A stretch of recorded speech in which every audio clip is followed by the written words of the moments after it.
train vacation to Malaysia starts from rupees 24,999 only with GT Holidays. சொகுசு காருக்குள் பகீர் திட்டம். Seat கவரில் சிக்கிய பொட்டலங்கள். கடல் கடக்கும் போதை சமாச்சாரம். தட்டி தூக்கப்பட்ட அதிமுக பிரமுகர். நாகையில் அதிர்ச்சி. நாகப்பட்டினம் மாவட்டம் கீழையூர் காவல் நிலைய சரகத்திற்குட்பட்ட பகுதியில் கஞ்சா விற்கப்படுவதாக போலீசாருக்கு ரகசிய தகவல் கிடைத்திருக்கிறது. அந்த தகவலை எடுத்துக்கொண்டு சம்பந்தப்பட்ட பகுதியில் மாற்று உடையில் செல்லும் போலீசார் அங்கு தீவிர சோதனையில் ஈடுபட்டு வந்தனர். நகரத்தில் எந்தெந்த பகுதிகளில் மக்கள் கூட்டம் அதிகமாக கூடுகின்றன, எந்த இடத்தில் போதைப் பொருள் விற்கப்படுகிறது, இதற்கெல்லாம் யார் காரணம் என பல்வேறு கோணங்களில் துப்பு துலக்கி வந்தனர். அதன் நீட்சியாக கடந்த 4ஆம் தேதி அன்று கீழையூர் காவல் நிலைய சரகத்திற்குட்பட்ட பகுதியில் வழக்கம் போல் வாகன தணிக்கையில் ஈடுபட்டுக் கொண்டிருந்தனர். நாகை திருத்துறைப்பூண்டி கிழக்கு கடற்கரை சாலைக்கு அருகே உள்ள மேலப்பிடாகை பகுதியில் வெளி மாவட்ட பதிவு எண் கொண்ட 3 சொகுசு கார்கள் அடுத்தடுத்து வேகமாக வந்துள்ளன.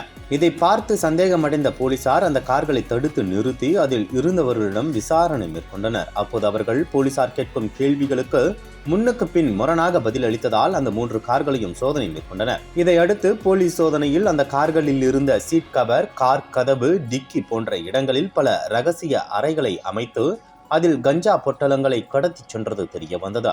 இதை பார்த்து அதிர்ச்சி அடைந்த போலீசார் அந்த 3 கார்களையும் பறிமுதல் செய்து அந்த காரில் இருந்தவர்களை காவல் நிலையத்திற்கு அழைத்து வந்தனர். அப்போது அவர்களிடம் போலீசார் நடத்திய விசாரணையில் இந்த கடத்தலில் ஈடுபட்டவர்கள் விழுப்புரம் மாவட்டம் திருக்கோவிலூர் பகுதியைச் சேர்ந்த தட்சிணாமூர்த்தி, சிவமூர்த்தி, திருப்பூர் மாவட்டம் இடுவாய் பகுதியைச் சேர்ந்த மணிராஜ் மற்றும் புதுக்கோட்டை மாவட்டம் மணல்மேல்குடி பகுதியைச் சேர்ந்த கௌதம் என்பது தெரிய வந்தது. போலீசாரின் தொடர் விசாரணையில் ஒடிசா மாநிலத்தில் இருந்து கார் மூலம் கடத்தி வரப்பட்ட 50 லட்சம் மதிப்பிலான கஞ்சா பொட்டலங்களை வேதாரண்யம் கொண்டு சென்று படகு மூலம் கடல் வழியாக இலங்கைக்கு கடத்தி செல்ல இருந்ததும் தெரிய வந்தது. இதனை அடுத்து அவர்களிடம் இருந்து 200 கிலோ கஞ்சா, 3 சொகுசு கார்கள், விலை உயர்ந்த செல்போன்கள் ஆகியவற்றை பறிமுதல் செய்தனர். மேலும் அவர்களிடம் நடைபெற்ற தீவிர விசாரணையில் இந்த கஞ்சா கடத்தலில் முக்கிய குற்றவாளியான வேதாரண்யம் ஒன்றிய அதிமுக துணைத் தலைவர் அறிவழகன் சம்பந்தப்பட்டுள்ளதாக தகவல் கிடைத்தது.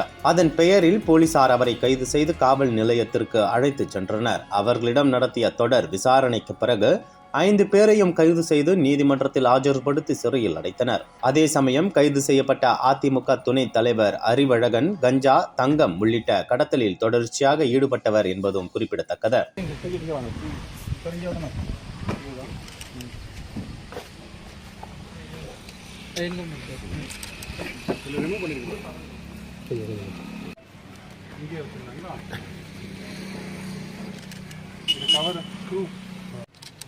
இதுல கேட்ஸ் 4 கேட்ஸ்ல ஒரு கேட்ல உள்ள டாஷ்போர்டு, அதுல 1 கேட்ல எவ்வளவு இருக்கு?